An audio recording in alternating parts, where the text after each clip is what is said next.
All right, cool. So, Glass, what are we watching today? All right, so what we watching is a politician who allegedly killed a journalist for reporting on him.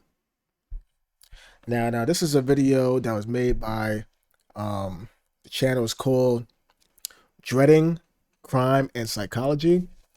I'm not gonna lie, I just discovered this channel probably like a week or two ago, and this guy is good.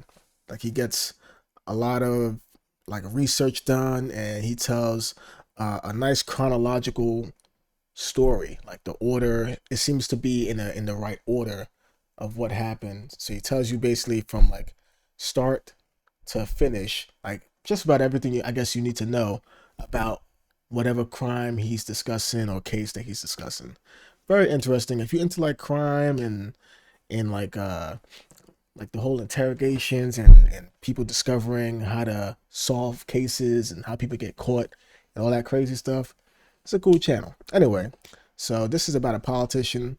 Apparently he bodied some journalists for reporting on him. Reporting what? I don't know. This politician, I don't know who he is, never heard of him. So I don't even know how he bodied him, if he actually did body him, but we're going to find out right now. On March 24th, 2022, Clark County Public Commissioner Robert Tallis would upload this video to his newly created YouTube channel in response to a series of allegations that were made against him. Hello, I'm Rob Tellis, and I'm your Clark County Public Administrator. A few years ago, when I started my first term, I found a disturbing situation at the office. My boy looking like Lex Luthor over here. There were cases that weren't being closed and hadn't been closed for years.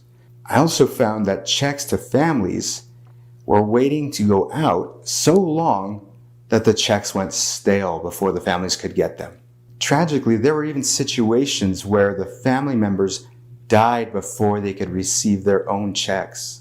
This is a campaign right here. I'm very happy to say that we've turned that all around. Hey, you hear that campaign music? My staff and I have increased our customer service levels. We are now closing cases, and we are also making sure that checks get in the hands of families. Yeah, this is that vote for me music. And we do it for you. I'm gonna change the world music right here. I'd like to ask you for your help now. I'd like to ask you to please be sure to vote for me in this year's election. Please be sure to tell your friends and family about it. This is an important race, and I need your help. I'm Rob Tellis, and I'm running for Clark County Public Administrator. Man. Thank Vote you. for me, bro. I'm the man for the job. I am Rob Tellis, and I approve this I message. approve this message. Only to 6 months later be sitting in prison for murder. Oh, welcome back to another episode of Dreading. Or if this is your first time seeing my channel, welcome. Today we are going to be covering the currently developing case of Jeff German. Yo, look at that face real quick though. Look at that face, bro. He was smiling heavy. What you said 6 months ago? Oh man, his bro. reporting on political corruption resulted in his death. This topic was sent to me from one of my longest running subscribers who said she lived near Tallis and wanted to see this entire situation covered. They had a personal experience with the man who is being charged with the crime, and if what they say is true, this trial will be incredibly interesting to watch. This case has mostly been reported on by one paper, the Las Vegas Journal Review, but hasn't been covered as in-depth by outside sources, which made this video a bit more difficult to produce. Okay. As this case is still currently developing, I plan on making a part 2 to this video when more information becomes available. This video was being made prior to the trial of Robert Tallis, and while we will be going over the evidence against him, which points to him being guilty of murder, he is innocent until proven guilty in the eyes of the law. If there's a case you would like to see on this channel, let me know by leaving a comment down below or emailing me at dreading.official. My man got Bam Bam Bigelow as his lawyer over here. Okay. official@gmail.com. With all of that out of the way, let us begin. The life and legacy of Jeff German. Jeff German, he was a principled and fair man. He was the type of person who had a code of ethics, to do no harm to others and to call out hypocrisies where he saw them. And he believed in the betterment of the world. He was old-fashioned in his belief systems and was fascinated with fighting corruption where he saw it. And where he saw it, mostly, was in Las Vegas. He loved to write and was fascinated with uncovering the truth. Specifically, he was fascinated with the mafia and how they had weaved their web into the fabric of Sin City In 2001, Jeff would publish his novel, Murder in Sin City, The Death of a Casino Boss, which was highly praised. He had a deft way of drawing his readers in, getting them invested in the story he was telling, and taking them exactly where he wanted to go. In 2020, Jeff would go on to write and host the podcast Mobbed Up, The Fight for Las Vegas, which was a collaboration between the Las Vegas Review-Journal, where he worked, and the Mob Museum. In the podcast, that's a tough name, bro. Mobbed Up. I like that. He would discuss the mob's sordid history with the city. The podcast was incredibly successful, getting nearly 1 million downloads by June of the following year. For over 4 decades, Jeff had worked as a columnist and journalist for multiple papers, and had a reputation for himself as the guy who refused to be bought. If he was reporting on a story, and his editor or higher-up tried to kill it, he would only pursue his hunch harder, intent on bringing the truth to light. However, this tendency would lead to him uncovering a relatively mundane secret that would get him killed. Damn. Robert Tellis. Where the majority of people in Jeff German's life spoke of him with nothing but respect, the opposite was true of Robert Tellis. According to the people closest to him, Tellis was an incredibly enterprising man whose eyes were always fixated on whatever self-serving goal he had. He enjoyed being in positions of power, and often spoke about how he was the best person for any position. And while those are not negative traits outright, especially as an attorney, the people who knew Tellis believed that they were in his particular case. Many around him felt that Robert was delusional in his thinking, and believed he was more gifted than he was. Co-workers would describe Robert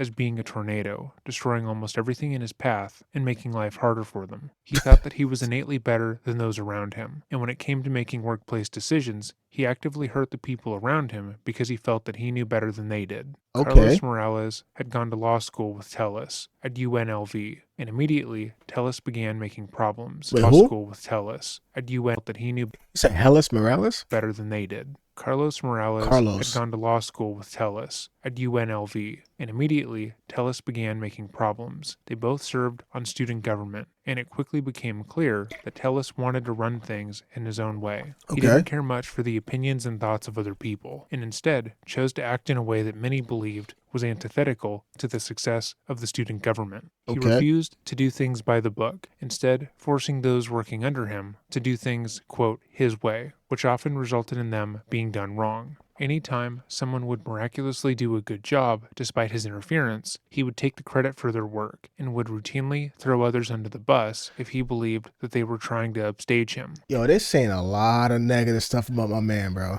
They ain't saying not one good thing about him yet, bro. If he's really that terrible of a person, I'm about to say, if he's really that terrible of a person, how was he getting the availability or the opportunity, I would say, to get elected? It says re-elect. That means he was elected initially. So he can't be that bad, right?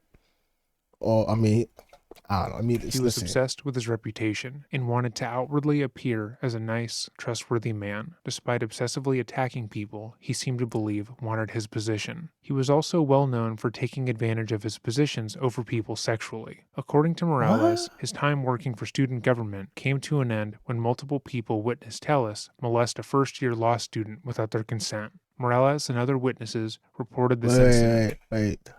How did he do it without their consent? Because they could people throw that word around a lot, you know what I mean? Like what did he caress their forearm? Because I think that could be considered, right? Like if you touch somebody's hand in a way that they find inappropriate, you know what I mean? Like what did he do exactly? Finding it to be incredibly disturbing, but they kept the young girl's name out of the reports, as she was too nervous to come forward at the time. When Robert was made aware of these reports, he was incensed. He seemed to feel as if Morales and the other witnesses were simply trying to ruin his reputation, and went on the defensive. Robert would fly into a near-violent rage, screaming and threatening those around him. He claimed he'd never touched the girl, and instead, those reports were a planned attack by jealous rivals, meant to usurp his power as the president of student government. At this point, Morales and others who were part of the student government guessing that's his family. That Tellis went on a months-long campaign against them, trying to figure out the exact identity of the girl he had been seen molesting and attacking the reports. The former student body president was obsessed with destroying everyone who he believed was against him, and it seemed to be his sole driving force. He claimed again that they were just jealous, evil, power-hungry people who couldn't stand to see a man like him do well. He made up conspiracy theories as to why people were plotting against him, and genuinely felt as if it was him against the world. Now, see, I'm trying to give him, cause like you said, he said that the trial didn't happen yet when this video was made, so he's basically, innocent until proven guilty, right? So I'm trying to give him the benefit of the doubt, man. Like, when you're doing well, you have haters that try to bring you down. I think we can all agree with that. I'm not saying that he's being, that this is true for him, but, and until proven, I'm just going to try and see, cause this whole video sounds like it's going to be like pulling him down. So I'm trying to see I'm trying to be non-biased. He threatened to sue everyone, claiming that the eyewitness reports were defamatory. When he was eventually kicked off of student government, he threatened to sue the school for their actions, and he spent months attempting to find and intimidate the first-year law student who had refused to come forward, positive that she was behind the entire ordeal. This would not be the last time Tellis would be accused of using his position over another person to pressure them sexually. This would become somewhat of a habit for the lawyer. The extreme rage, paranoia, and obsession that Robert displayed in this instance would also follow him into every aspect of his personal and professional life. Despite his negative attributes, Robert was also known to be incredibly charming when he needed to be. In his daily life, he was cruel, demeaning, and delusional, but for short periods of time, he could mask his true nature. His ultimate goal was to become the governor of Nevada, and he was well aware that he would need as many people behind him as possible to achieve his goal. He became a staple in the Las Vegas social scene, consistently attending charity events and Rotary Club events. He would talk to everyone, making sure that they knew he was an up-and-coming lawyer in the area, and notably was crowned one of the nonprofit's Pro Bono Attorneys of the Year. This award didn't mention the fact that his work on numerous pro bono cases would result in his clients being defrauded and taken advantage of. He would go on to marry Marianne Ramirez Ishmael and have 3 children, but Robert's paranoid aggressive behavior wouldn't cease. Is that her on the left? Mary whatever? Is that his wife?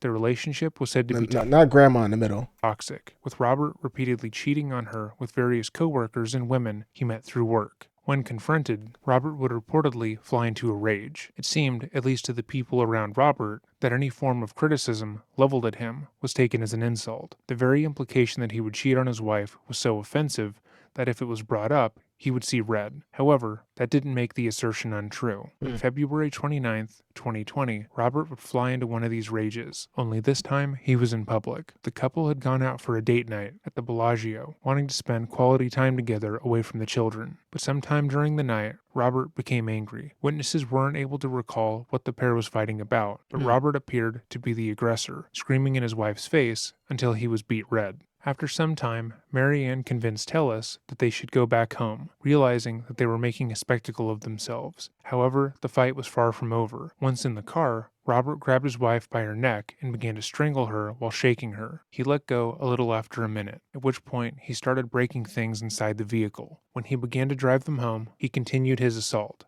punching her at least one time in the arm, and punching the steering wheel so hard they nearly swerved off the road. Multiple other drivers recalled being on the road at the same time, seeing the...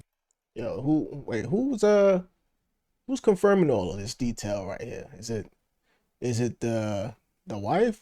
Was there a third party in there outside of them too? Because I mean, I hear what they're saying, but you know what they say, man. This is his side, her side, and then there's the truth. Listen, man, I'm just trying to be non-biased, man, because they beating on him in this video, bro. They beating on him right now.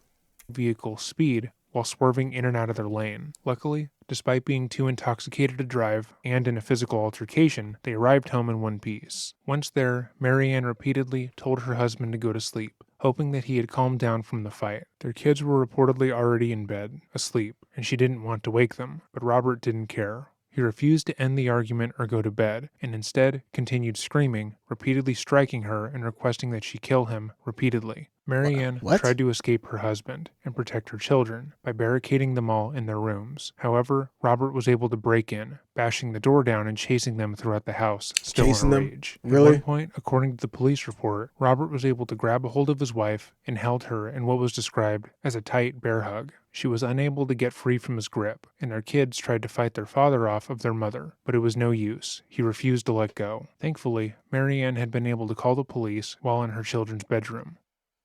911 emergency, Orozco 17887. Do you need police, fire, or medical? Yes, hi. Can you please send somebody here? My husband is going crazy. He's trying to make us, like, hurt him or something. And even my kids are freaking out. What is your address? It is 9624 Spanish Steps Lane. And that was 9624? Yes, Spanish Steps.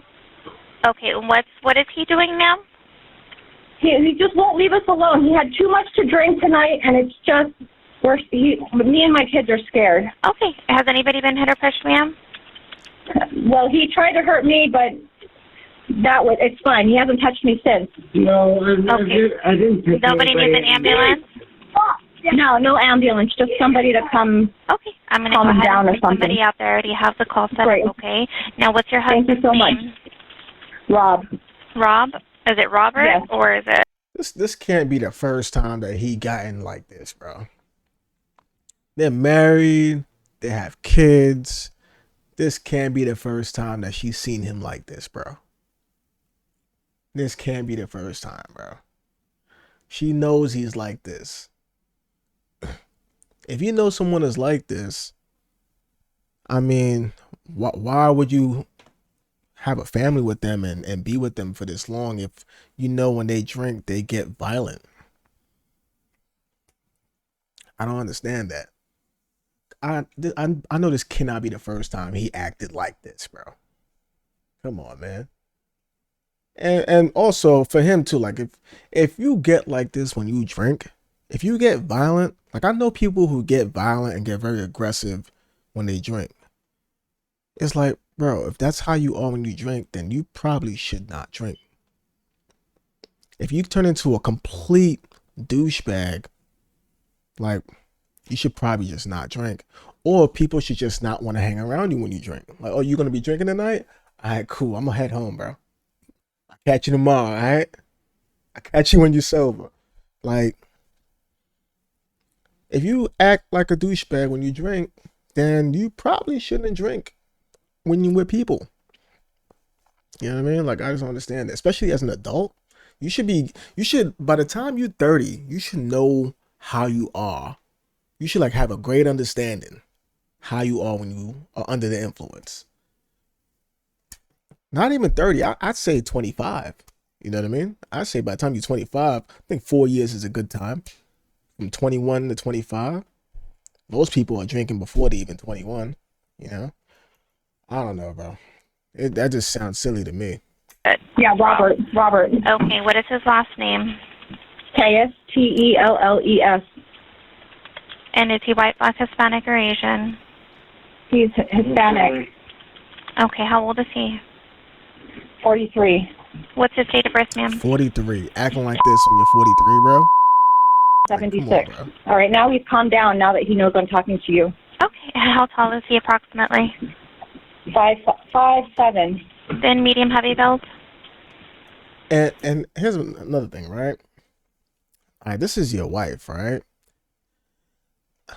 Unless you live somewhere where you don't have family members that can just pull up to the crib, like his family members, like his brother, cousin, friend, or your brother, cousin type, you know, like if you don't have family member that could pull up, that could drive over there within like 10, 15 minutes, I get it.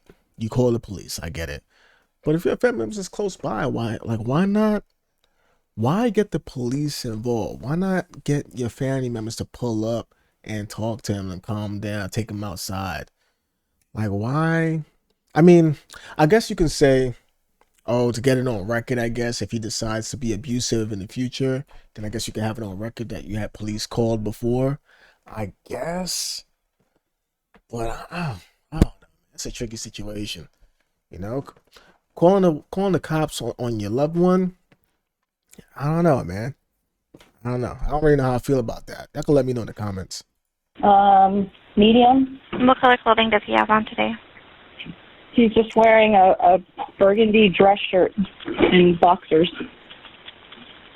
Okay, and besides the drinking, has he been doing any drugs or does he have any weapons on him? No, just the drinking. Just drinking? Okay. And what is your first name? May, M-A-E. And your last name, May? Ismael, I-S-M-A-E-L.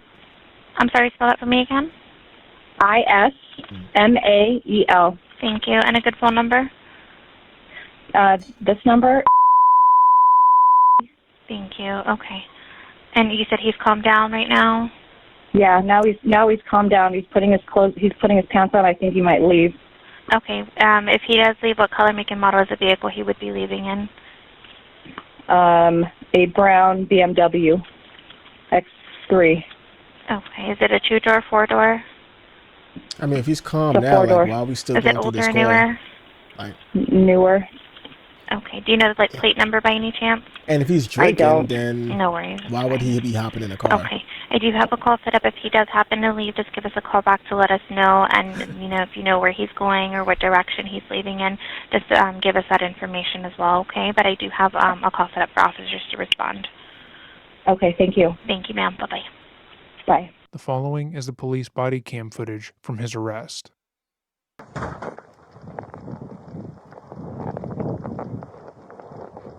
Domestic battery altercation. I'm not trying to breathe, I'm not trying to breathe. The family's in there. Alright, do you want to hold him here? I'll bring my car up. Don't do anything more stupid than you've already done, please. Oh my God, what the hell am I? Our cameras are on. Cameras, can anybody tell me who I hit? Who the hell did I hit? Hold him while I double. Who did I hit? Oh man, that boy. Anybody? Who did I hit? That boy's sloppy right now. Who did I hit? He's slushy right now. Anybody? This is totally like. You guys just want to take me down because I'm a public official. No, we Who don't. Did I hit? No, I didn't hit anybody. I didn't touch anybody. You guys just want to take me down because I am a public official. You don't. You just want to take me down because I'm a public official.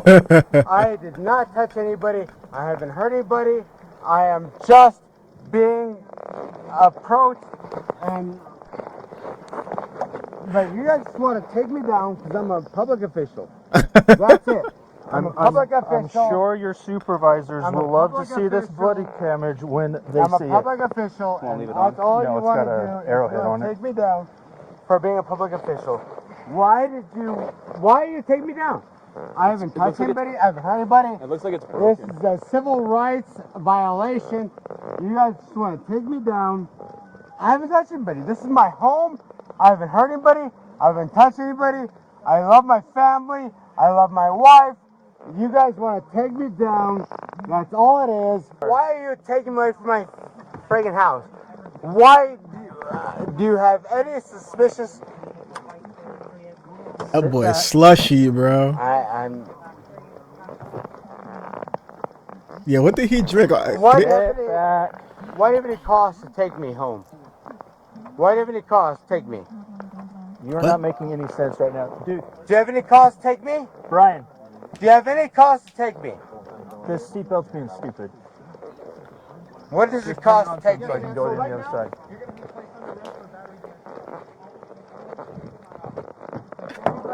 I've been touched anyone. I've not touched anyone. Yeah, my man is sloppy right now, bro. I've not touched anyone. Damn, this is not a good look for that campaign, bro. I'm telling you too. I haven't touched anyone. I have not touched anyone. I don't know how this is gonna do in the voter poll, man. I don't know how the voters gonna react to this, man.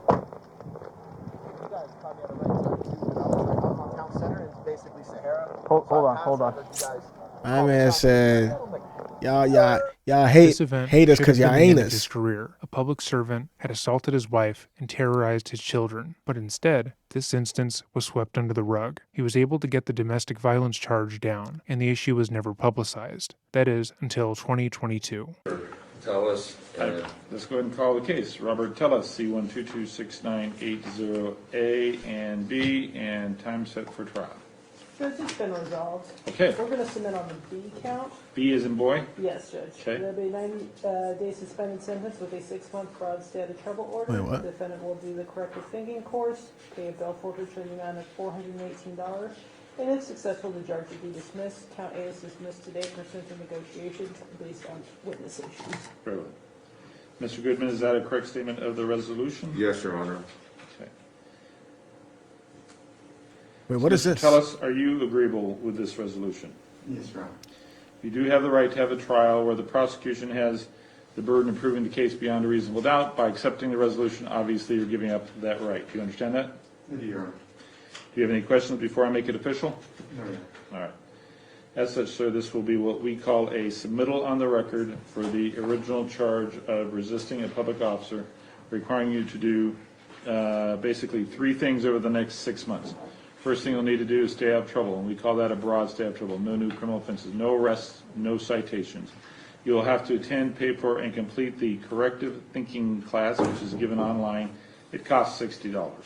You also need to post $418. We call this a bail forfeiture amount, but basically it's a fine to you in that amount, $418.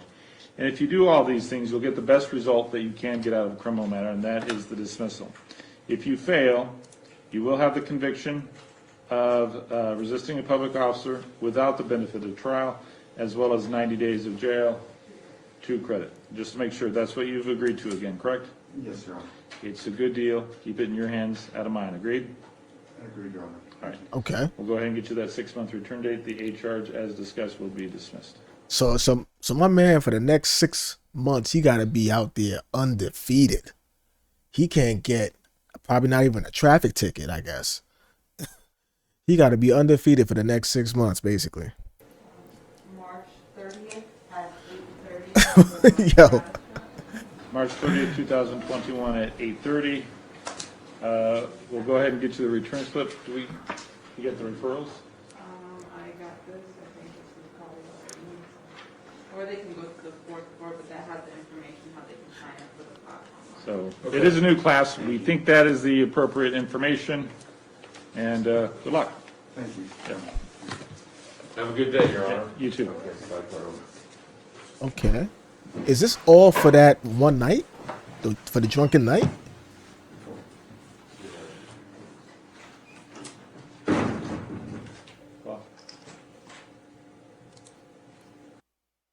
The articles? As Robert stated multiple times during his arrest, he worked as an elected official in Clark County. More specifically, he worked as the public administrator. As noted on clarkcounty.gov, the public administrator serves 2 important functions. They secure property of people who have passed away while a search for family or the decedent's executor is performed. Tellis assumed the office in 2019 when he ran unopposed for the position, but like he had in every other aspect of his life, he came into the position like a tornado. He didn't care for the established rules and regulations, nor did he care for the mental health and the well-being of those working with him. Instead, he wanted to do things his way. What his way entailed changed every day. Some days, he was in a good mood. He was willing to work with his peers, allowing them to go by the book and help the people of Nevada. But on most days, he would come in a rage, already upset at the people working under him, and completely unwilling to help anyone. The men and women who worked under him had been there for years at that point and watched as their workplace turned into a place they no longer recognized. There was no talking to Robert, they found, as any concerns they tried to raise would cause him to fly into a rage, believing they were trying to undermine him. The environment got so bad that at numerous points, his employees tried to go over his head and complain to the higher-ups about what Robert was doing. They wanted someone to come in and guide Robert and inform him that the way he was behaving wasn't appropriate and teach him how to create a cohesive work environment. But even then, nothing was done. The only way that they could improve their workplace, they were told, was to either run against him in the upcoming election or to get him removed from office. Feeling as if they had nowhere else to go, multiple of Robert's employees would resolve to talk to a man that they felt was able to showcase Robert's negative behavior for what it was, and that man was Jeff Gehrman. On May 16, 2022, Jeff published his article, County Office in Turmoil with Secret Video and Claims of Bullying, Hostility to the Las Vegas Review-Journal. The following is that article. The Clark County Public Administrator's Office has been mired in turmoil and internal dissension over the past 2 years, with allegations of emotional stress, bullying, and favoritism leading to secret videotaping of the boss and a coworker outside of the office. A half-dozen former and current employees interviewed by the Review-Journal are alleging the hostile work environment was fueled by the elected administrator of the office, Robert Tellis, carrying on an inappropriate relationship with a staffer that has harmed the office's ability to deal with the public and overseeing the estates of those who have died. The staffer, Roberta Lee Kinnett, 45, has acted in some cases as an office supervisor beyond her assigned duties as one of the several estate coordinators because of her favored status with Tellis, the employees said. Because of the brewing animosity, the top supervisor under Tellis, Rita Reed, decided to run against him in this year's Democratic primary, and several employees took the bold step of secretly videotaping Tellis and Lee Kinnett meeting in the back seat of her car at a parking garage to show proof of the relationship. Oh, people out, they really out to get him out of there. So because he's coming to work, you know, sometimes he's in a good mood, sometimes in a bad mood, but the days that he's in a bad mood, he makes it a bad day for everybody, and they just not with it, basically. So now they trying to plot against him to get him out of there. Some are trying to run against him to get him out of office, and then some are trying to catch him doing things that he shouldn't be doing. So it's like, if he was clean cut, then this wouldn't be happening. You know what I mean? So now look at it. They video camming, they recording him meeting up with some lady that he's not supposed to be, you know, hanging out with, I guess. Clark County Public Administrator Robert Tellis in a staffer's car. The staffer Roberta Lee Kennett can be seen in the back seat with Tellis. So then in the back seat, you know, private meeting, man. It's a business meeting. The video was secretly captured by employees of Tellis at a shopping mall parking garage. They spied on them? They like really followed them? Tellis and Lee Kennett have denied allegations that they have an inappropriate relationship. Yeah, man, they're just having business meetings, man. The video was shot recently and was obtained by the Review-Journal. Oh, is this what the reporter started reporting? Damn, reporter trying to ruin this man's life, bro. You can't really see what they're doing back there, you know what I mean? They could just be talking, you know what I mean? They just need some privacy, just business meetings, you know? Gotta make sure nobody knows. You know, this is Watergate, man. It's Watergate all over again. You know what I mean? We just had to. That's it. Secret meetings, man. We're planning my wife's surprise party. That's all it is. Okay. I see what he likes. I mean, I see, you know, I see the business opportunities.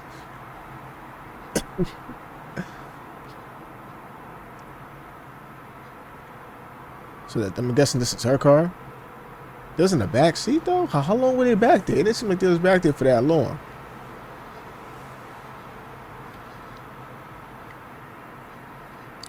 It didn't seem like they was back there for that long. One employee filed a retaliation complaint with the court against Tellis on May 9th, records show. Both Lee Kennett and Tellis, 45, an attorney, strongly denied having any improper relationship but acknowledged that they have become friends. Tellis said he has relied on Lee Kennett's support while making office improvements resisted by employees from the previous administration. Both are married. Tellis blames a handful of old-timers for exaggerating the extent of the relationship and falsely claiming that he has been mistreating them. He said they have filed complaints against him with the county in the past that were not substantiated, and he questioned the timing of the latest accusations as he seeks a second term in office. The office tension was felt during a recent visit, as employees loyal to Tellis explained that there were two factions, a group of mostly new workers hired by Tellis, and the other group with ties to the former public administrator, John Cahill. who retired in January 2019 after 12 years. Okay. John, who endorsed Tellis in 2019, is now backing Reed and voicing concerns about the well-being of the workers. The office has 8 full-time employees, 3 part-time support staffers, and roughly 15 part-time investigators who spend most of their days in the field. When someone dies and there are no immediate family members to deal with the estate, the office takes possession of the property and investigators attempt to locate relatives so the property can be turned over to them. Emotional stress claims. Members of the warring office factions say they have suffered emotional stress, which in some cases have impaired their physical health. Assistant Public Administrator Reed includes herself among those affected by the upheaval. Reed, who has worked in the office for 15 years, said she jumped into the race knowing she faces an uphill primary battle with Tellis on June 4th. She jumped. Well, why is he smiling like this, bro? Yo, you can't tell me this is not a creepy, like scary smile. My man eyes is popping out of his face. His whole face is red. Like, bro, you gotta calm down, bro. My man look like he can't breathe in that suit. Into the race, knowing she faces an uphill primary battle with Tellis on June 14th. Her office is right next to his in the building at 515 Shadow Lane. I came to the decision not for. I mean, it's a nice looking suit that he's wearing. I'm not gonna lie, the suit looks nice. But his face looked red, like I don't know if it's tight or I don't know. My man just looked extra like.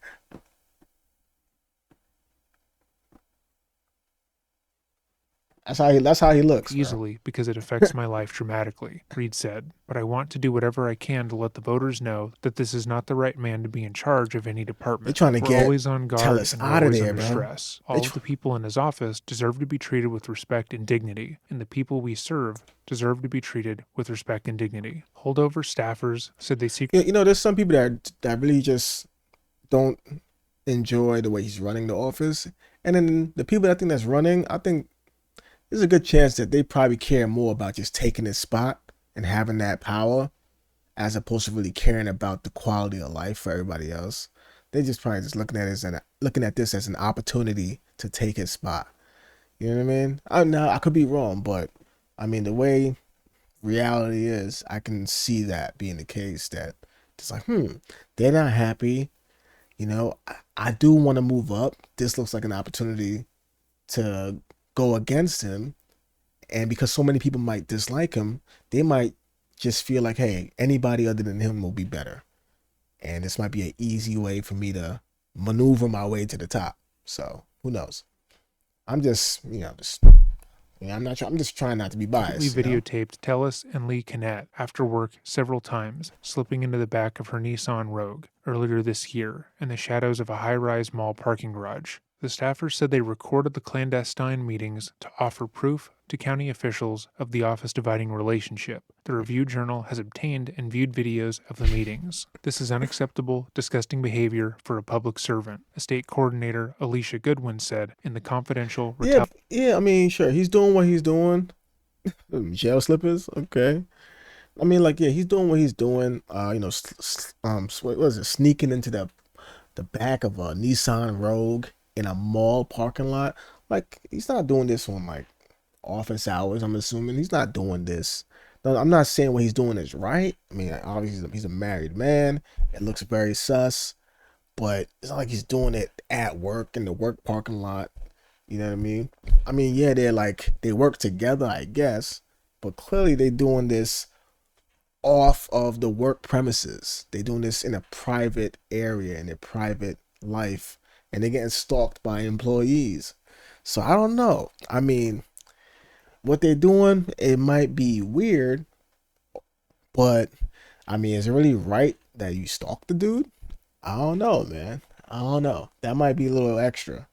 Retaliation complaint. Physical contact with a subordinate in a public place and letting that subordinate use favoritism she is getting from these inappropriate meetings to secure power and privileges above others in the office is affecting most of the staff in an extremely negative manner. The favoritism responded that Lee Kennett, who also worked under Hill, is simply one of the people he can lean on, while he has tried to change the office atmosphere. He said he caught Reed spying on him in the past, an allegation she denied. Both Tellis and Lee Kinnett acknowledged driving separately to the parking structure at the Las Vegas North Premium Outlets Mall several times earlier this year and entering the backseat of her car. They said they only talked about the problems in the office and only hugged each other. Inappropriate relationship denied. I think it's horrible that they recorded this, and they're trying to destroy my life and my marriage, when I'm actually infinitely in love with my wife, Tellis said. I was trying to get things off my chest with someone who understands, and now it's being framed as though I'm cheating on my wife. Lee Kennett added, I'm not gonna front. I mean,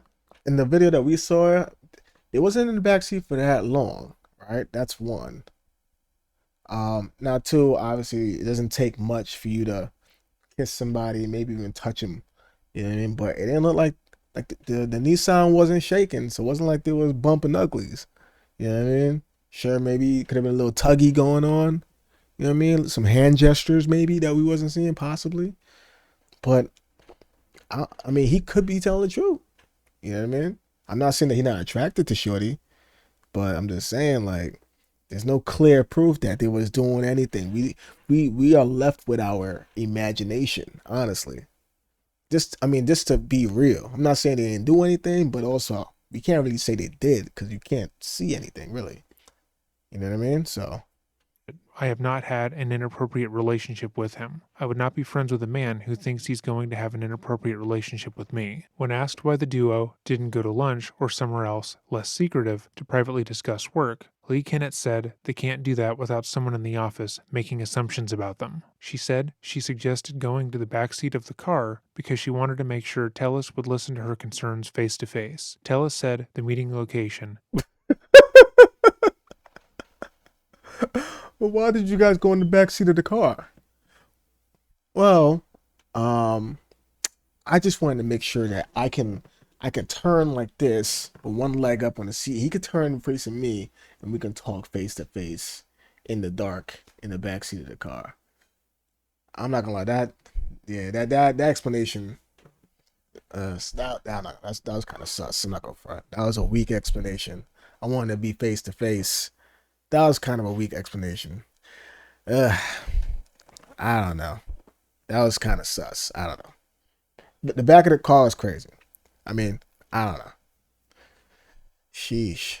Which is across the street from the Clark County Government Center on South Grand Central Parkway, probably was chosen out of paranoia because of the discord in the office. Goodwin denied to comment about the claims of bullying and favoritism, but in her 19-page complaint filed with the Clark County Office of Diversity, she provided details of Tellis's relationship with Lee Kennett, the videotaping, and his alleged micromanagement of the full-time workers. The county has failed to protect employees from a mentally and emotionally abusive situation that has continued now for 2 years plus, and the mental and physical health ramifications have been felt by most of the full-time employees in this department of only 8 full-time employees, Goodwin wrote. Goodwin, who's been in the office for about 5 years, also alleges in the complaint that Tellis is discriminating against her because she is Mormon, and has retaliated against her since she filed a discrimination complaint with the county in 2020. Tellis denies these allegations. According to her new complaint, staffers first saw Tellis and Lee Kennett getting close to each other in 2020 during the COVID-19 pandemic. This sounds like this might be some jealousy joint, man.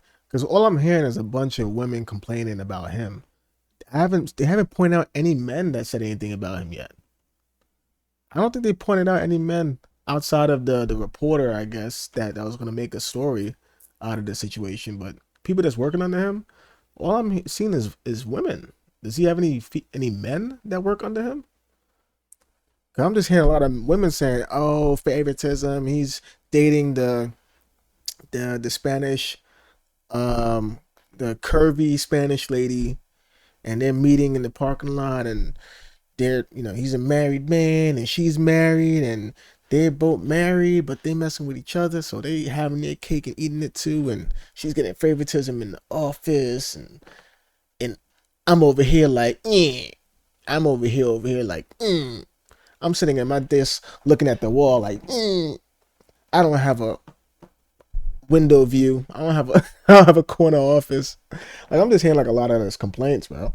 Now, it probably was really bad. But I'm hearing just a lot of, they having a secret relationship and life is miserable here. That's all I'm hearing. He moved into a cubicle next to hers. Then they began taking walks and having lunch together. Lee Kennett also observed having numerous closed-door meetings with Tellis, where they were heard giggling. No other employees were allowed inside his office, which only has windows to view the outside of the building, the complaint says. Lee Kennett has since acted with assumed authority, power, and privileges since the two began their personal relationship. Goodwin wrote in her complaint, "Their behavior has very negatively affected most of the others in our department." A county spokesman declined to comment on the complaint, saying it was a personal matter. Deputy County Manager Jeff Wells, who oversees the Public Administrator's Office, was not made available for an interview. Because Tellis is an elected official, the county has no authority to discipline him, but it does monitor how employees are treated. Health of employees questioned. Former boss Cahill said he is worried about the impact the alleged bullying is having on employee health and their dealings with the public. These employees talk daily with the people who have lost a loved one and their families, he said. It's an emotional, stressful job, and to add a hostile working atmosphere to it is unacceptable. Cahill was also critical of the county's failure to stop the alleged abuse. They're being harassed and the county doesn't seem to care, he said, and I just think that that's nonsense. These employees are still county employees who have the rights of county employees. They're not his private employees. Some holdover staffers interviewed by the Review-Journal cried while sharing details of their troubled work environment. Some asked to remain anonymous out of fear of retaliation. According to the workers, Tellis has a temper and demeans holdover employees. He assigns them unnecessary work, has set unrealistic performance goals, won't respond to questions they have about their changing duties, and tries to dig up dirt on them. He also prohibits them from using cell phones at work and discourages them from socializing and gossiping in the office. Anyone who questions his authority is chastised, the workers said. The employees contend they are constantly worried that they won't properly follow his sometimes confusing directives and could be reprimanded or verbally abused. One worker said she eats a bag lunch every day in her car because she doesn't want to be seen socializing with staffers who aren't among Tellis's favorites. Janelle Lee, a part-time investigator, said the office environment is one of the worst she has ever seen. She has her own live event company and has spent years putting on entertainment events on the Strip. He literally works to create division in the office, she said. He's so vindictive and so horrible. Everybody looks like they're in a CYA situation all the time. People are depressed, they're physically ill. One staffer told me, I'd rather have a colonoscopy every day than come here and deal with him. Janie Osuzik, who worked as an executive assistant for 4 public administrators for over 30 years, said she retired in April because she got frustrated with the hostile environment. You always had to be on guard, and it made the office uncomfortable because you knew there were certain people who would run to Tellis on everything, even with lies, and he would accept it as true, she said. He would storm into my office and accuse me of things and never take the time to investigate anything. She said she once got so stressed that she had to take a leave to deal with the migraines. Those of us who were not in his favor felt that we weren't appreciated, even after all those years of working in the office. She said, it was a miserable place to work. Reed said she has dealt with headaches, stomach aches, and depression under what she called constant browbeating by Tellis. When you beat people up, there's only so much energy and services they can provide, she said. You spend so much time combating these challenges and accusations and reprimands, it knocks you in the gut. It's like, here we go again, another lie, and you have to try to protect yourself. Reed is also convinced that the relationship between Tellis and Lee Kennett is responsible for the the way his face looks is as if he's hearing the narrator that we're listening to right now. Like he's like listening, like, damn, this how they felt about me? Golly, bro, it's not this bad. I thought I was kind of chill. I don't know. Damn, really? This how y'all feel? The office conflict and has contributed. Yeah, my man look like Kurt Angle. That's who he looks like. Damn, that just hit me just now. My man looks like Kurt Angle. Dun dun dun dun. You suck. Dun dun. You suck. Dun dun. You suck. Damn, I don't know. That's probably before some of y'all time.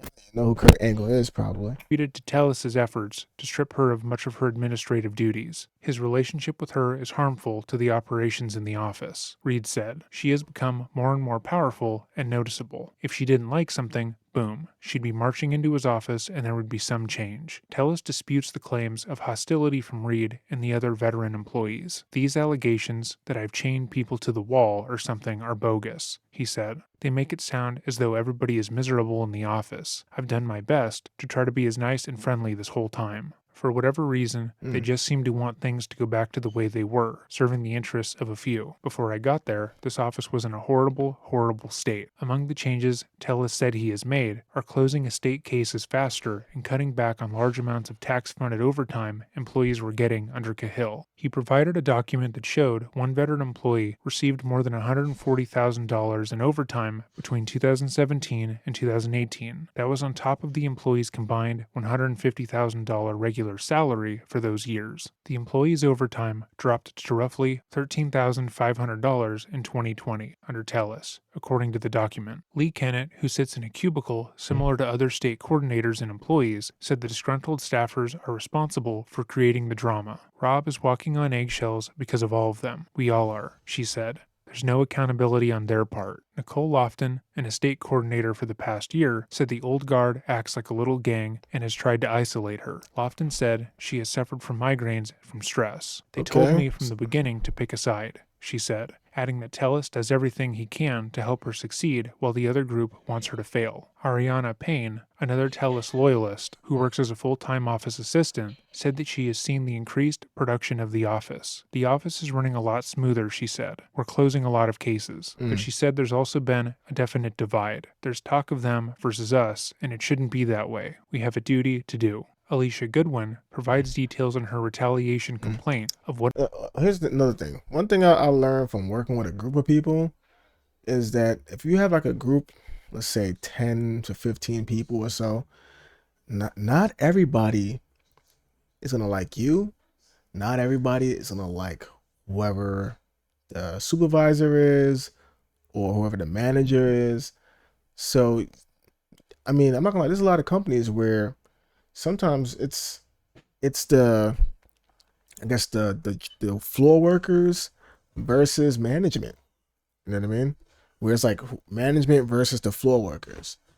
Yeah, and there might be a floor worker that represents the floor workers, and that person may be like the voice of the floor workers, and then you have management. You know what I mean? And it's like, you know what I mean? It's like a little war in between the two type. You know, or you can have cases where, like in this case, it seems like you have the management, and then you have some floor workers that rock with the management, like they get along well with them, and then the rest of the office doesn't. You know, personalities. You know, so not everybody's gonna be a unit. Not everybody's gonna get along. You know what I mean? So it's like that's just how it is, man. This ain't nothing new. But they're making it seem like, oh, like he's just some terrible. But there's people in the office clearly that rocks with him. You know, there's people in the office that rocks with him. It's not just the girl that he's suspected to be hooking up with. There's other people that actually stand up for him. So it sounds like a normal, you know, sounds like a normal situation to me.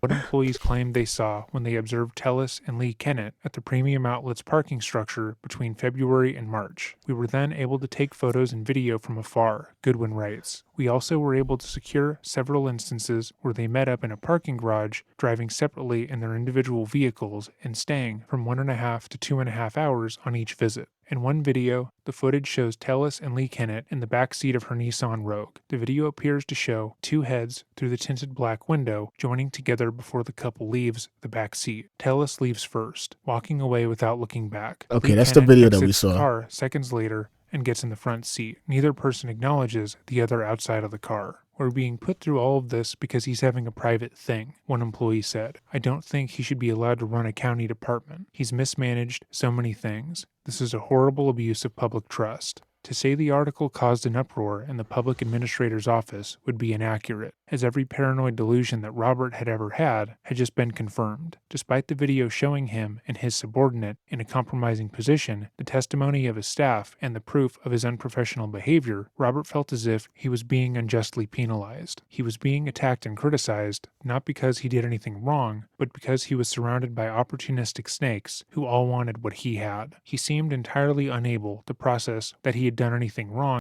Yo, I'm not gonna lie, I did say that, right? I said that there might be some people that legit feel like they're being treated like poorly, and there's people that's probably seeing this as an opportunity to get what he has, which is the Reed lady. She's trying to get his spot. Now, does she feel like she's being treated poorly? Does she not like the way things are being ran? I don't know. Maybe she doesn't. Or maybe she just wants to take a spot. I don't know. So that's what he's thinking too. He's like, listen, man, I ain't doing nothing bad to y'all. I just don't like the fact that I got some favorites and I'm kind of sloppy at showing who's my favorite. You know what I mean? And I think that's probably what he's sloppy at. He's kind of sloppy at showing who he favors, and to the point where, look, he's meeting up with Shorty in the mall and someone in the office knows and they're recording it. Like, you got to be able to keep that on the hush, bro. And then you bringing her in your office and giggling and all this extra stuff, and apparently nobody else goes in there, I guess. I don't know how true that is, but you got to be able to keep that on the hush, bro. You can't be in there doing all that in front of them. It's like having a favorite child. You know what I mean? And then letting the other kids know that that you have a favorite child. You got to be careful with that. In this situation and responded to the claims with anger. The article had served its purpose, though, as it brought Robert's unprofessional behavior to the public's attention, sparking an investigation done by Tellis's superiors. In order to verify that the claims made in the article were true, they placed Mike Murphy in the office. That way, he could observe what the working conditions were like. If they were as toxic as Rita and the other employees had said, he would no doubt bear witness to it. But if they were lying and trying to make Robert look bad, he would be able to see that as well. Once again, Jeff wrote about the investigation and the fallout from his initial article for the Las Vegas Review-Journal. But in doing so, he became Tellis's enemy. Tellis began to characterize Gehrman as being an angry, vindictive man who was obsessed with him for some reason. He was unable to grasp that Gehrman had simply been doing his job, which is following a story, and instead tried to claim that the reporter was a malicious stalker who wanted to be him. On June 17th, 2022, Robert would post the following angry letter on his campaign website, titled, "Addressing the False Claims Against Me." While many of you have contacted me with support, I know that some may believe the allegations made in the article by the local right-wing paper. You may believe that I have betrayed your trust. You may believe that I am not the man that I have always portrayed myself to be. Some of you may not know all the good work that I have done for Las Vegas. I hope by the end of this page you will see what I know to be true. The article was false. The article was intentionally gut-wrenching. It was so ugly that you almost had to believe it was true. I can understand why you might have, with the writer's skill at pushing buttons. Also, the timing of the article was very convenient for my opponent, Rita Reed. My hope now is to present the facts to you so that you may reconsider your opinion if you believed the article to be true. Number 1, the people in the article would have you believe that I could mistreat them for years without action from Clark County. Clark County has no tolerance for abusive behavior. Furthermore, the commissioners are very serious about protecting employees' rights. They certainly would not have stood for it if I was mistreating the employees. Number 2, they failed to mention SEIU in the article. The majority of these employees are SEIU members. If I was mistreating the employees in any way, SEIU would have held me and Clark County accountable. Number 3, they would have you believe the only remedy possible for my removal is to have the voters vote me out and vote for my opponent from the office. However, that is not true. There are currently investigations going on as to the actions of all the actors in this matter. I know that Clark County will find that I have done nothing wrong. Nonetheless, if they were to find that I was acting the way that was claimed, I would be referred to the state for removal. You might then ask, what has motivated people to lie about me if I have done nothing wrong? Obviously, the lengths to which Rita Reed and these individuals have gone is incredible. They are seeking to destroy me both personally and professionally. I can tell you what I know. Number 1, I made significant changes in structure and operating procedures, increasing efficiency over their objections that it is not the way things were done. Number 2, after increasing efficiency, I cut overtime for the employees. One employee made around double her salary for several years before I cut the overtime off. They were not happy.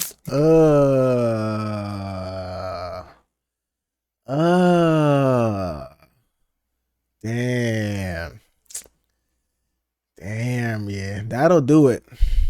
That'll do it. You start messing with people's money, bro. I mean, I get what he's saying. He made things so much more efficient that it required less work to get the same amount of work done. So therefore, they didn't need to be working as much to get the same progress, I guess, or even more progress, maybe. So yeah, I could see that. You know what I mean? If you're used to making $150,000 a year, and then some new guy comes in, creates a better system that gets the job done more efficient, and now instead of making 150, now you're making only 80,000 a year. I could see that being an issue for you. And now I don't know if it was that drastic of a change, but that's just an example that if I was working there, I would be like, nah, bro. Like I'm accustomed to the lifestyle that my earnings was before you got here. Now you're making me feel like I need to readjust my lifestyle, reduce it. You know what I mean? Like, we didn't have any real issues, I think. At least I didn't before you got here. So that's probably why they're not liking him, because he's forcing them to work less hours, which is forcing them to make less money. Okay, I could see that being a motivation. Let's see what else he has to say. Number 3, I have held employees accountable using Clark County approved forms of discipline when actions were either intentional or grossly negligent, such that they costed the taxpayers money. Number 4, I set expectations that employees not spend the majority of the workday chatting. While I stated on several occasions they could no longer do that, I still yet emphasized that it was fine to take 10 minutes here and there to chat, on top of the breaks and lunches that are available to them. Number 5, beyond what I did above, 2 of the employees were promised promotions if my opponent from the office won. Another employee, a part-time employee. Oh, that's what Rita doing? Rita Reed is out here promising a promotion. Like, listen, you guys can help me win. I will promote you to a higher pay level. You know, do whatever it takes. Whatever it takes to make sure I win. I don't care if you gotta go hide in the Macy's parking lot garbage can dumpster, like with a 4K camera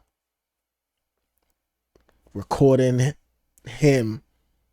You know what I mean? Like recording, this guy. You know what I mean? I don't care if you gotta be on some paparazzi shit like that. That's what it sounds like. Damn. Nah, she's motivating them to make sure she wins.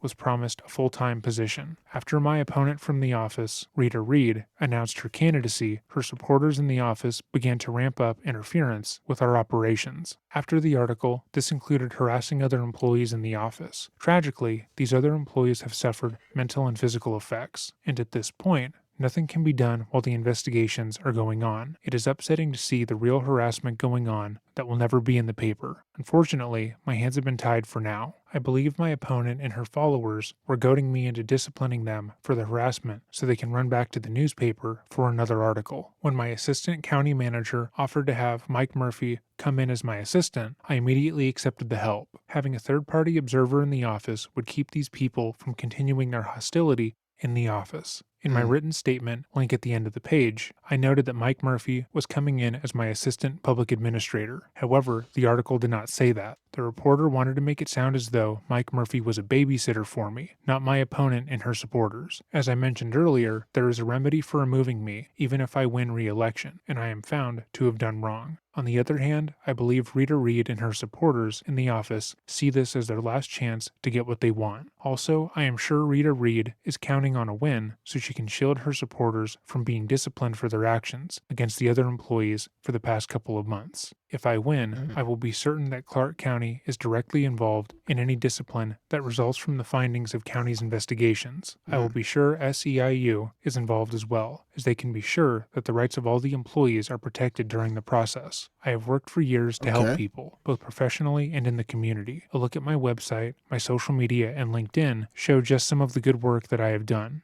I believe there are people who will find it hard to reconcile these claims in the article with what I have done in my life. That is because the article is false. I am still campaigning hard to win this race. I have maintained all my union endorsements, and I continue to receive endorsements after the article. I have been working with other candidates to spread the word. I am working hard to win re-election, and I believe I will win. Sincerely, Rob Tellis. P.S. I had hoped the truth would come out publicly. At one point, I sought legal counsel to see if legal action was an option. Unfortunately, it appears that this would have only done more harm than good. Suing a newspaper like the Las Vegas Review-Journal is near impossible. Suing my own employees is not a good option either. Also, given the newspaper's leaning, it is unlikely that they would publish a letter to the editor from me. I emailed information to another news outlet, but it seems they were not interested in the story. Frankly, it seems that no other news outlet was interested in picking up this story from any viewpoint, which further speaks to its credibility. After the blog was made, the county's investigation into Tellus came to an end, and they found the article had been accurate in its portrayal of Robert's behavior. He would actively penalize some of the staff for misbehavior, flying into a rage when they were caught talking. He would refuse to allow them to help some residents, purposely blocking them from doing their jobs, but he would treat other staffers completely differently. It was clear that there was a divide in the office, and that Robert had been the cause of it. The report and its findings only seemed to anger Robert. He thought his managerial style would have been validated, that the county would have supported his ill treatment of some of his works, on the grounds that he had saved them money, but the fact that they had turned the situation around on him to make him look like the bad guy was too much for him. Prior to the election being called, Robert added to his blog post, writing, "At this point, I do believe I will lose." Wait, so even though he was helping the county save money with his so-called efficient turnaround that obviously caused people to have to work less, well, not really work less, but they just cut their overtime down. Like, people were still getting overtime, they just wasn't getting as much as they were accustomed to prior to his changes. But even though he was able to do that, which is normally a positive for companies, if you're able to save money and still get the job done, that's usually a win-win for the upper ups. Somehow it seems like from what they just said, they still didn't, I guess, what they said, they didn't back him up on what was happening. I guess that's what it sounds like.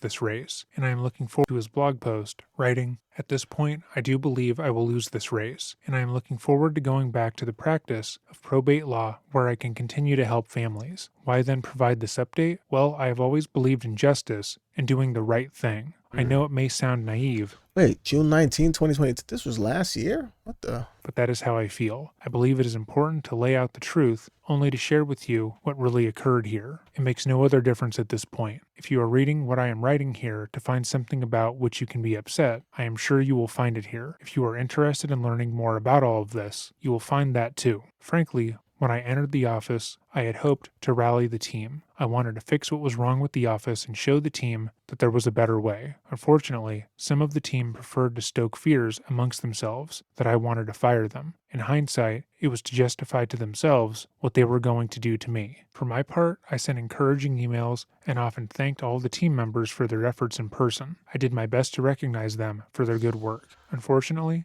that was just not good enough for some people. Now, you might think that I am no longer going to be in the office at the end of this term, that the people in the article would be satisfied no matter who won the race for public administrator. However, Rita must win if she is going to make good on promotions for her supporters. If Rita does not win, then her position will not be vacated. Then the employee who wanted her position will not get it. This person wanted to work in that position for 3 years to obtain a much higher monthly payment in retirement. For that reason, Jeff Gehrman and John Cahill may not be done trying to drag me through the mud. To ensure that Democrats rally around Rita, they would have to turn most Democratic voters against me, even now when I should be irrelevant. Don't be surprised if the articles keep coming. Through all of these articles... Like, how many articles was Jeff Gehrman putting out towards him?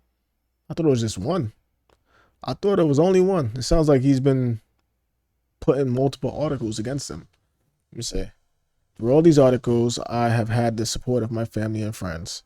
I have found the support of my family and friends. Despite what Jeff Gehrman and John Cahill have tried to do to me personally, I have been backed up by love and support that helped me to keep fighting for re-election. While I have lost, I still yet have that love and support. I am grateful for those who know me and believe in me, for the voters and organizations who maintained their support, and the people who tried to help me win the race. Continued public office was clearly not on the cards for me. There are so many other ways that people are involved in the community without holding public office. I look forward to continuing my work for the community in these other capacities. However, despite his angry letter and fierce campaigning, Robert would end up losing his re-election bid, coming in third out of the 3 individuals running, one of which did absolutely no campaigning. As he was already covering the election, Jeff wrote about the results, as well as Tellus's blog post, which only seemed to anger the former elected official more. He went on Twitter to vent his frustration, accusing Jeff of... Wait. So there's 3 people running.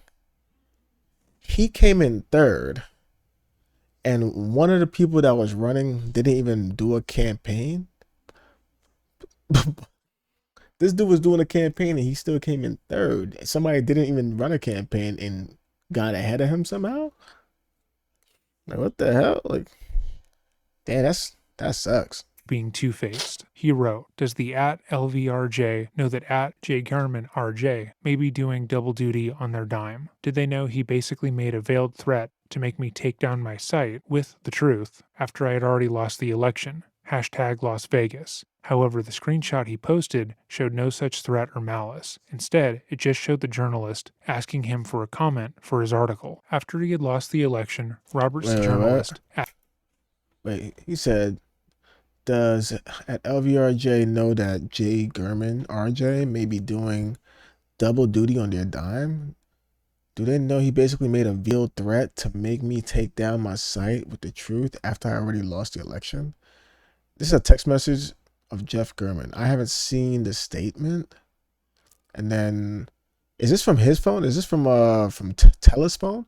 I will be providing it to you this evening. Thank you. And then I guess that's Jeff German saying okay. And then it says, Rob, I'm putting together another story on your office. This has to do with the letter you posted on your campaign website addressing the hostile work allegations. Employees view that as a threat of retaliation and have reported it to Human Resources. I would like to get your comments on that, as well as your take on the election results so far. I will need something from you this afternoon. Like, I mean, like you have the audacity to text me trying to get some more dirt or information on my situation and how I feel about losing. You know how people would say, like, bro, like, it must suck to get your butt whipped in like a boxing ring or MMA fight, get choked out, knocked out, whatever the case is, and then to be interviewed after, like just a minute ago you was on the floor passed out. Now they want to interview you. Hey man, so what happened in there? Like, bro, you mean what happened in there? You saw what happened in there, bro. Like, millions of people saw what happened in there. I got washed up in there. I got folded. Like, come on, bro. This is basically what this sounds like. It's like, bro, I know you just got washed in the election. There's a guy that didn't even run a campaign and he still outbeat you second place to your third. Like, how do you feel about that? You know what I mean? Like, that's what it sounds like. Crazy. Sounds like you just poking... asking him for a comment for his article. After he had lost the election, Robert seemed to feel as if he had nothing else to lose, and began to directly antagonize the reporter on Twitter. When it became clear that Jeff was going to be writing a fourth article on Telus, going over the entire scandal, his loss, and his continued downward spiral, Telus tweeted, "Wife hears rustling in her trash. Her. Honey, is there a wild animal in the trash? Me. No, dear, it looks like it's Jeff German going through our trash for his fourth story on me. Oh, Jeff. Crying emoji, #Las Vegas. Okay, Looking forward to Lying Smear Piece number 4 by Jeff German. #One Trick Pony. I think he's mad that I haven't crawled into a hole and died. Crying laughing emoji. #Las Vegas. Oh shoot, I left my pizza box and sushi containers in the trash. In the next article, I'm going to have mob and Yakuza ties. Crying laughing emoji. Ha ha ha ha ha. Okay, that's funny. Sick burn, Robert. Typical bully. Can't take a pound of criticism after slinging 100 pounds of BS. Up to article number 4 now. You'd think he'd have better things to do. Winky licky emoji, or whatever that is. He updated his blog, this time with accusations against Rita, the woman like that winky with the tongue out emoji. That's usually like an emoji you send out, you trying to, some freaky stuff. You talking some freaky talk, you know what I mean? I don't think that. I mean, if you're talking about, like, I think guys should just leave emojis alone, bro. Just leave emojis alone, unless it's with maybe a girl that you mess around with heavy. Outside of that, I mean, the only emoji you should be using maybe is just a laughing emoji, bro. But any of the other stuff with the tongue out and all that, bro, leave that alone, bro. Who had successfully been elected to his position, but it seemed, at least from an outside point of view, that the situation had died down. German would go on to write other stories, report the news, as he always had. However, he didn't realize that the man he had reported on had committed to ending his life. Oh, word?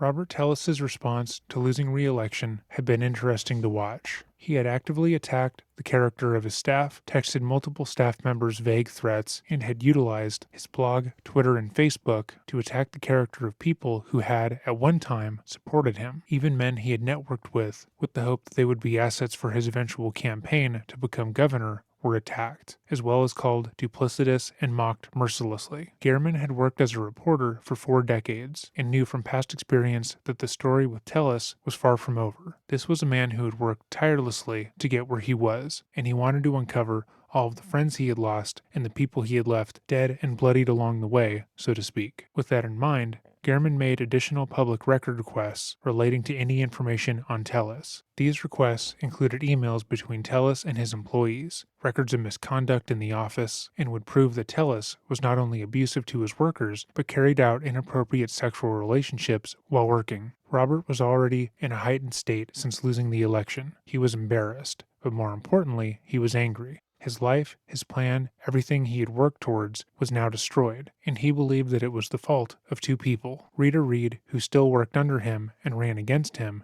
and Jeff Gehrman. On August 28th, he sent Reed a string of text messages, not unlike those he had sent before. The messages read, "You've made a deal with the devil. You've ruined my life's path and damaged the office. You will have to live with everything that has been done here." He had sent messages like this to her before, damning her to hell and telling her she was going to die alone, so she ignored them for the most part. She wasn't aware of Tellis's violent past, and she believed that she was safe, but she had no idea what he was capable of. Days later, at 7:30 Wait, he had a violent past? a.m. on September 2nd, 2022, Tellis received an email from the Clark County Attorney's Office informing him that the county was planning on releasing the emails between him and his former mistress to Gehrman, citing his information request. Less than 4 hours later, Jeff Gehrman would be murdered in cold blood. Wait, what? Planning on releasing the email from the Clark County ATM. Hold on. They are releasing emails? Hold up. On September 2nd, 2022, Tellis received an email from the Clark County Attorney's Office informing him that the county was planning on releasing the emails between him and his former mistress to Gehrman, citing his information request. Less than 4 hours later... Why is Gehrman going that hard, bro? Why are you going so hard to get emails between him and a mistress? Now you're just trying to ruin his... It's one thing if you didn't want him to get the election or whatever, but now you're going into his personal life? Bro, my man's married with kids. What are you doing? Yeah, Gehrman was doing too much, bro. He was doing too much. Nah, he was doing too... You can't tell me he wasn't doing too much, bro. You don't think that's too much? I mean, this talking about the man's work, and you're talking about some other stuff. This is some other stuff. I understand it affected people in the office because they were jealous and they saw some favoritism and all that. But now you get into stuff that's gonna affect his home. Come on now, bro. Now you're doing too much. Now you're going beyond the Call of Duty, bro. I'm not saying that if he, like him being killed, I'm not saying that's up for the grounds of being killed. I'm not saying that, but honestly, it's up for the grounds of someone being so upset with you that they will want to possibly cause you harm. I could see that being a reason to want to cause you harm. I don't say that that's a good reason to take his life, but you trying to ruin somebody's life now, basically. That's how I'm seeing it. You trying to ruin this man's life. I'm not saying he's right for what he did, but what he did has nothing to do with you, really, bro. That's crazy, bro. And then I'm surprised they actually okayed that. They okayed his emails being given to this guy. Like, why was that okayed? I don't understand that. County Attorney's Office, informing him that the county was planning on releasing the emails between him and his former mistress to Gehrman, citing his information request. That's Less than 4 hours crazy, later, bro. Jeff Gehrman would be murdered in cold blood. And then less than 4 hours later, so that means he knew where to find him. Either he already knew, or maybe he found out how to find him within 4 hours. He was that upset. That's crazy. At 9:12 a.m., Tellis left his home, driving his wife's maroon GMC Yukon Denali, as confirmed on neighbors' Ring doorbell cameras. At 10:54, a car matching that description was seen parking near Jeff's home. A man was captured walking to and from the car. He was wearing a wide-brimmed straw hat, a neon long-sleeve safety shirt, and a large blue duffel bag. The outfit was strange and drew a fair amount of attention to the man, especially on surveillance footage. I know my man didn't put this like out of the box outfit, bro. This is so out of the ordinary, standing out outfit to go do a hit, bro. My man looking loud right now, bro. He's looking so loud. I know he didn't put on this loud outfit, bright orange, some kind of like straw hat or something with a big old black duffel bag. And look, he has some gloves on too. And it looked like it's, and this is Vegas, right? You got gloves on in the broad daylight?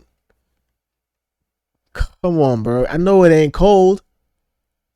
Oh man, my man looks sus, bro. The man in the strange outfit then walked into Gehrman's side yard at 11:18 a.m. What he did there was anyone's guess, but after 5 minutes of waiting, the reporter would eventually walk outside himself. At that point, he was immediately attacked by the knife-wielding stranger. The attack was quick, and the strange man left immediately, jumping back into the maroon car that matched Tellis's wife's vehicle. Gehrman would be found the following day by a neighbor, dead of multiple stab wounds. Jeff Gehrman was well loved in the city of Las Vegas. He had worked with law enforcement before, uncovering... Yo, for somebody to stab you up, bro, that's personal right there. That's up close and personal. You got to be really angry at somebody, like really, really like hateful, to stab somebody, to actually be able to go through with putting that much pressure into somebody like that. And they did it multiple times. Yeah, you gotta really have it out for somebody. Yeah, it's easy to pull a trigger, but to stab somebody up, I mean, I've never done it, but I'm just imagining like that takes a lot more than it is to pull a trigger. He went over there. He walked over there. Well, he drove, but corruption, and he found out where he lived too. Like, you can't be doing a job like Jeff Gehrman, ruining people's lives, and then people can easily find out where you live, and you have no security. Like, you're not living in a gated community or something. Like, you can't be living on a regular street where people could just walk up on your lawn and just catch you slipping like that, and you out here trying to ruin people's lives. Like, come on, bro. Making sure that the city of sin wasn't quite as sinful. His murder was immediately labeled major designation status, and the investigation into what happened became high priority, and within days, they had already had their first and only suspect. The investigation? The investigation into Jeff Gehrman's murder was somewhat simple. When his peers were asked if Jeff had any enemies, they were all quick to inform police of his escalating issues with Tellis, and how the former elected official had accused him of threatening him, and how he had been the target of his ire since losing the election. Yeah. Police quickly found the surveillance footage of the man who killed Gehrman in the vehicle he was driving, and noted that Tellis fit the general description and had access to the same vehicle. At this point, they were all well aware that Tellis was likely the murderer, but also realized that they would need to have a well-thought-through plan to move forward. Tellis had worked in the legal system, and interrogating him the same way that they would interrogate someone without legal knowledge would go nowhere. Instead, they opted to put some of the information they had gained out to the public, with the hopes that the knowledge that he and his wife's car had been seen on camera multiple times would scare him. They wanted him afraid and nervous. That way, if they were to bring him in, he would be more likely to make a mistake. On September 6th, just 4 days after Gehrman's murder, police held a press conference where they showed a maroon GMC Yukon Denali and released a video clip of the suspect walking. They urged the public for tips, asking viewers to take notice of how strangely the person was walking. At once, like the police had predicted, people immediately began to publicly accuse Tellis. The fact that he fit the general description and his wife had the same car was too coincidental, and all of his threatening texts, tweets, and messages pointed directly his way. Later on that same day, the Review Journal sent reporters to Tellis's home, where they confronted him about matching the description. But Tellis stayed silent. The very next day, any reservation that Tellis hadn't been the man in the neon shirt would go out the window, as Gehrman had struck Tellis during the murder and had managed to get a fair bit of his DNA stuck under his fingernails. Coworkers and friends would go on to state that his years of crime reporting had taught him to fight back, and in the end, it was his actions that caught the killer. That same day, police arrived at Tellis's home at 6:30 a.m. with a search warrant. They towed both of his vehicles and brought him into the station for an interview. As of today, that interview has not been made public. Following that interview, Tellis was arrested and charged with Jeff Gehrman's murder. As of today,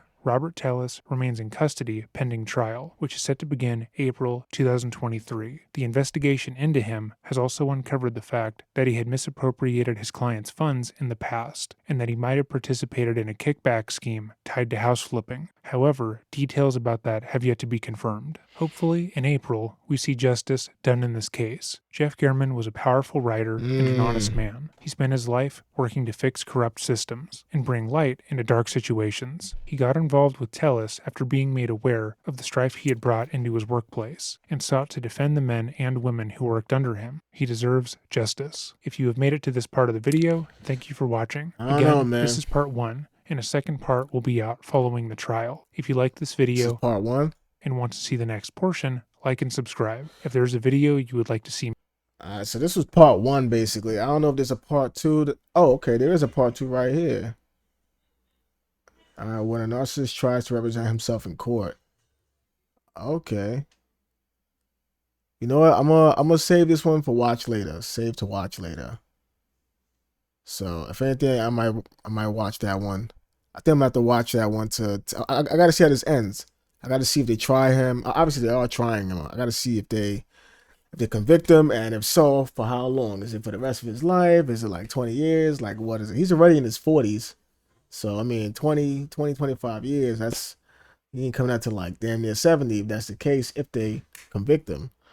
But I mean, what do you think? First of all, what do you think they're gonna catch him? Do you think it was him? Yeah, first of all, do you think it was him? Right? Do you think he did it? I'm not gonna lie, all the signs are showing that he would, but then also I don't know who else. What was his name?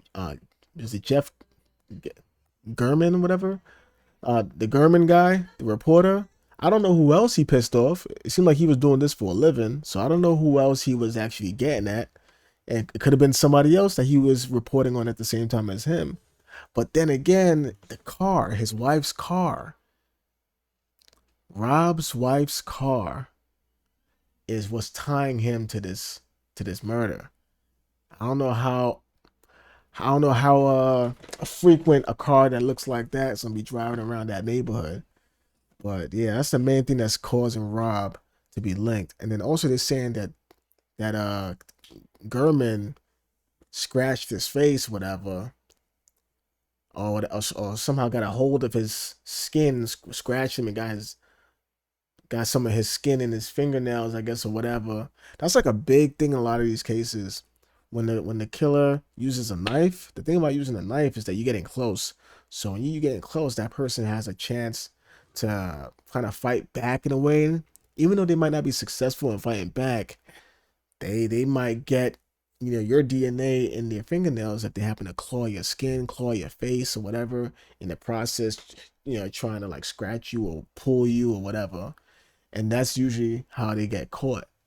You know what I mean? A lot of knife cases, the killer gets caught because of DNA being found under the fingernails of the victim. So that's a problem with knife kills. You know what I mean? But anyway, do you think it was him? And if so, do you think they're gonna get him? If the DNA under the fingernails is a match, then obviously, yeah. But that's that's crazy, bro. And what do you think about Gurman, man? Do you think a job like that you should be you think you should be doing that, really, bro? Like, I get it. I mean, justice for whoever, whatever, but you really putting your life on the line doing a job like that. Like, you really putting your life on the line. Clearly. And do you think Gurman went too far? Like, I mean, Gurman did what he did, which caused, the things that happened to him losing the election, whatever. Like, what Gurman did helped, I guess, with him losing the election, with Rob losing the election. Do you think Gurman should have been asking for more emails and stuff about the mistress? Do you think he was going a little bit too far? Because now that was about to ruin his marriage with that one. You know what I mean? Now he's about to ruin his whole life with that one, basically. You messed up his business life. Now you're about to come at his family. Do you think Gurman went too far with that? I don't know, man. Let me know, man. This is crazy. I'm gonna follow up on this. I'm gonna watch the next video. Not right now, but I'm gonna watch the next video. I'm gonna post it. If you want to catch me posting it, man, obviously you already know what to do. There's a bell button. Hit the bell button. You know what I mean? You already know what to do.